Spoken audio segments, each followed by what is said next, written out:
Hello friends, welcome back to my channel. আজকে সকাল সকাল নয়, সন্ধেবেলায় ব্লগটা শুরু করছি মেয়ের জন্মদিনের ঠিক আগের দিন।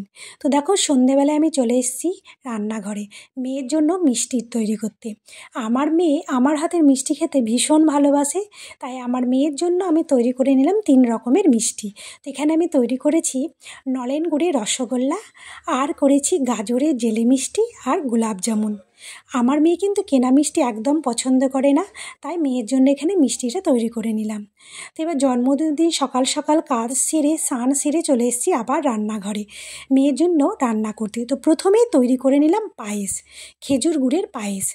আর জন্মদিনে যদি পায়েস না থাকে তাহলে কিন্তু জন্মদিন হয় না। বাঙালিদের মেন উৎস হচ্ছে কিন্তু জন্মদিনের পায়েস, আর পায়েস তো খাওয়াতেই হবে। তবে এত কষ্ট করে পায়েস করলাম, কিন্তু আমার মেয়ে পায়েস খেতে একদম পছন্দ করে না। ওই জোর করে যখন দেব, খুব জোর 1 থেকে 2 চামচ। তো দেখো, আমি পায়েসটা তৈরি করে পায়েসের উপরটা খুব সুন্দর করে একটু সাজিয়ে দিলাম, আর উপর থেকে দিয়ে দিলাম নলেন গুড়, যেটা ঝোলা গুড়। তো জন্মদিনের ভিডিওটা শেয়ার করতে তোমাদের কাছে একটু দেরি হয়ে গেল, একটু অসুবিধে ছিল, তাই জন্মদিনের ভিডিওটা এতদিন শেয়ার করতে পারিনি বন্ধুরা। তবে আজকে তোমাদের সাথে শেয়ার করছি। তো পায়েস করে নেওয়ার পর দেখো, রান্না শুরু করে দিয়েছি। মেয়ের জন্য 5 পদ তৈরি করে, মানে যতটুকু পারবো আমি ততটুকু তৈরি করব।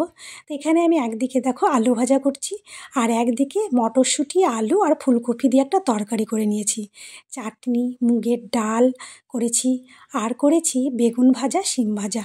আর আমার মেয়ে সব থেকে যেটা বেশি খেতে ভালোবাসে সেটা হচ্ছে মাটন কষা খেতে আমার মেয়ে ভীষণ ভালোবাসে। তাই জন্মদিনের দিন ওর পছন্দের তো একটা খাবার করতেই হবে, একটা কেন সবগুলোই করতে হবে। কিন্তু এই যে সবজিপাতি, মেয়েরাই তো একটু মানে মাটন কি যদি একটু চিকেন পায় তাহলে কিন্তু আর এখনকার বাচ্চারা সবজি খেতে চায় না।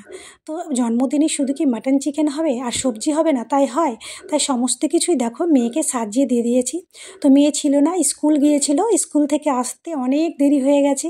এখন ঘড়িতে বাজে 3:45, আর 3:45-র সময় খেতে বসেছি।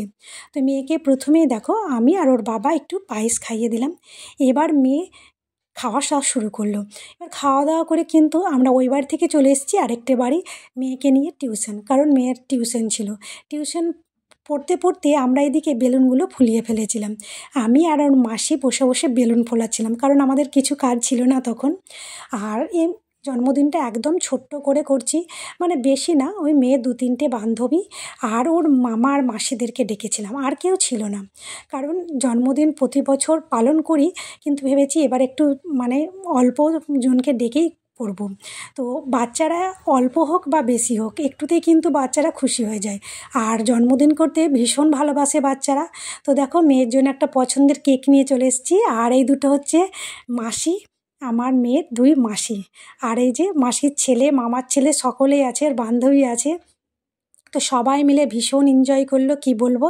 তো এখন কেক কাটা হবে। তো দেখো সব ওকে রাগাচ্ছে, আর আনন্দে কি বলবো, আনন্দে একদম মানে ভীষণ খুশি আমার মেয়ে, ছোট হোক বড় হোক। আর এই যে ডেকোরেশনের জিনিসগুলো দেখছো, এর আগের বার জন্মদিনটা একটু বড়সড় করেই করেছিলাম, তখনই কেনা ছিল, আমি সব যত্ন করে তুলে রেখে দিয়েছিলাম। তো এবার যাক কাজে লাগলো। তো মেয়ের দেখো কেক কাটাও হয়ে গেছে। তবে হ্যাঁ, আজকে কিন্তু আমি রান্না করিনি নিজের হাতে, বাইরে থেকে খাবার কিনে এনেই খাওয়াবো। কি বলো তো, এক বাড়ি থেকে আরেক বাড়ি এসে ওই হঠাৎ করে কিন্তু রান্না বান্না করা যায় না, আর যেহেতু আমরা এসেছি বিকেলবেলা, আর রাত্রে আমি অত তাড়াতাড়ি কী করে রান্না করব। তাই সকলের জন্য বিরিয়ানি কিনে নিয়ে এসেছিলাম। হ্যাঁ, বাড়ির ছিল বলতে পায়েস, মিষ্টি, এইগুলোই। তো এই ভিডিওটা কেমন লাগলো অবশ্যই কমেন্ট করে জানাবে।